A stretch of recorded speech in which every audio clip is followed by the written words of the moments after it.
Baik sahabat tani, bagaimana kabarnya hari ini? Semoga dalam keadaan sehat, selalu dilindungi oleh Tuhan, dan semoga hasil pertaniannya juga semakin lancar, semakin bagus kualitasnya, harga mendukung.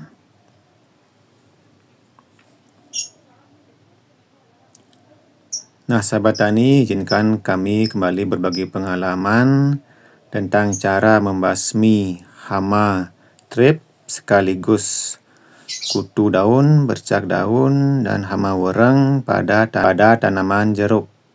Nah, sahabat tani, adapun beberapa obat yang kami gunakan adalah sebagai berikut. Mohon disimak dengan baik, mudah-mudahan bisa bermanfaat bagi sahabat tani semua. Nah, sahabat tani, obat yang pertama adalah insektisida dominan. Insektisida dominan 18/32 EC merupakan insektisida racun kontak dan lambung berbentuk pekatan yang dapat diemulsikan untuk mengendalikan hama pada tanaman, khususnya hama trip, baik itu pada tanaman jeruk maupun tanaman cabai. Nah, untuk dosis adalah 1 mili per liter, dan kandungan dari dominan ini adalah ganda, abamectin khusus untuk trip, kemudian ada lambda cihalotrin, itu juga dapat difungsikan sekaligus sebagai hama kutu-kutuan. Nah, obat ini isinya adalah 250 mili, jadi cukup bagi sahabat tani untuk 250 liter air. Jadi cukup banyak. Nah, kami akan gunakan satu botol ini untuk satu gentong air yang berisi kurang lebih 250 liter.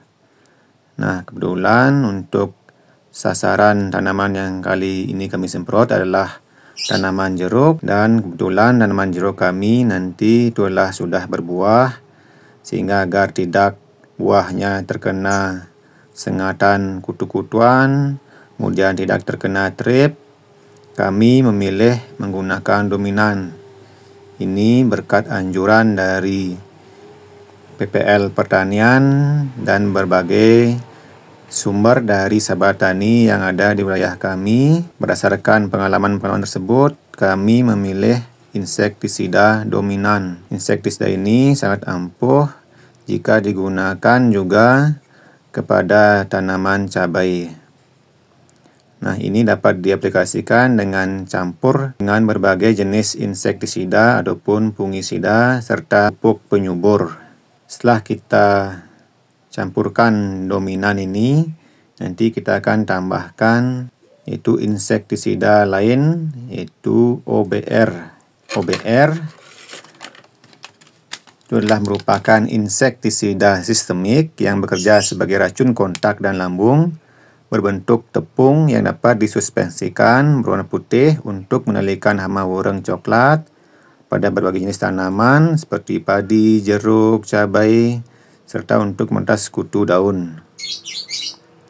Nah, beratnya adalah 100 gram, jadi kami membutuhkan 2 saset karena dosis dari OBR ini adalah 1 gram per liter airnya.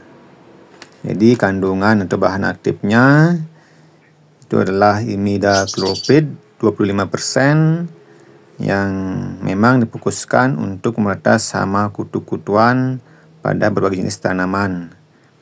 Jadi dengan aplikasi 2 insektisida, yaitu untuk memerantas trip dan memerantas kutu, ini 2 insektisida yang dianjurkan. Nah, khusus untuk OBR, memang kalau di sini sangat jarang menggunakan OBR secara tunggal. Nah, OBR sebenarnya kalau bisa dicampur dengan insektisida lain, baik itu bahan aktif apapun. Untuk tambahan nutrisi, kami menggunakan pupuk gandasil B merah, yaitu pupuk berbentuk kristal yang mudah larut dalam air, sehingga sangat cocok digunakan untuk penyemprotan maupun pengocoran. Nah, pupuk gandasil B ini adalah pupuk yang terbilang legendaris, sudah sangat lama dikenal, namun sangat ampuh digunakan, sangat cocok digunakan untuk pembungaan maupun pembuahan.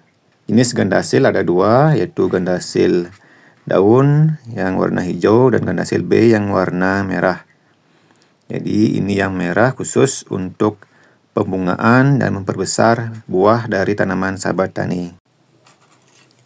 Komposisi dari gandasil B merah ini sudah sangat lengkap sekali.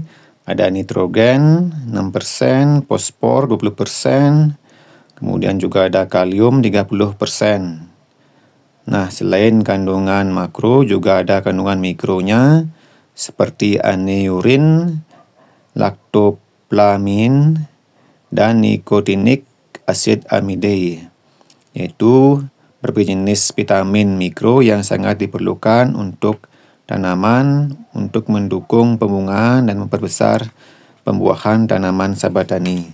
Nah, untuk aplikasinya itu adalah rata-rata 10-30 gram per 10 liter air yang dapat diaplikasikan dengan selang waktu 8-10 hari sekali. Nah, itu tergantung dari keadaan lingkungan dan tanaman sahabat tani. Nah, gandasil B dapat dicampur dengan berbagai jenis pestisida kecuali yang bersifat alkalis. Jadi ini adalah gandasil B yang juga akan kami gunakan pada tanaman jeruk. Satu saset ini kami campurkan dengan 250 liter air. Nah, itulah sahabat tani, insektisida dan gandasil B yang kami gunakan pada kesempatan kali ini. Nah, berikutnya kami akan melakukan penyemprotan sekaligus mencoba untuk menerangkan apa penyebab dari munculnya hama seperti wereng, kemudian kutu daun, serta trip. Sambil kami menyemprotkan, kami selipkan narasi tentang hal itu. Jadi mohon sahabat tani berkenan menyimak penyebab-penyebabnya dan solusi yang bisa kami sampaikan berdasarkan berbagai macam sumber yang bersifat nyata. Secara umum ada beberapa penyebab dari hama wereng, misalnya musim kemarau atau kelembaban yang sangat tinggi. Kemudian tanaman yang ditanam secara terus-menerus, kurangnya musuh alami atau predator, dan penggunaan pestisida yang tidak tepat. Sedangkan untuk kutu daun atau apit ada beberapa penyebab secara umum, misalnya tanaman yang terlalu rimbun, kurangnya sirkulasi udara, adanya hewan pelindung seperti semut, kemudian adanya tanaman yang terkena stres. Sedangkan untuk penyebab trip secara umum itu misalnya adalah adanya cuaca panas atau kering yang berlebihan, kurangnya predator alami, tanaman yang lemah, dan penyebaran juga disebabkan oleh pengaruh yang dibawa oleh angin. Nah, itulah beberapa penyebab hama dari wereng, kutu daun, dan trip. Semoga dengan obat yang tepat, insektisida yang tepat yang sudah kami bagikan bisa bermanfaat bagi sahabat tani semua, sehingga tanaman sahabat tani semua terhindar dari tanaman tersebut. Sekian apa yang bisa kami bagikan. Kurang lebihnya kami mohon maaf. Kita bertemu lagi di video-video berikutnya.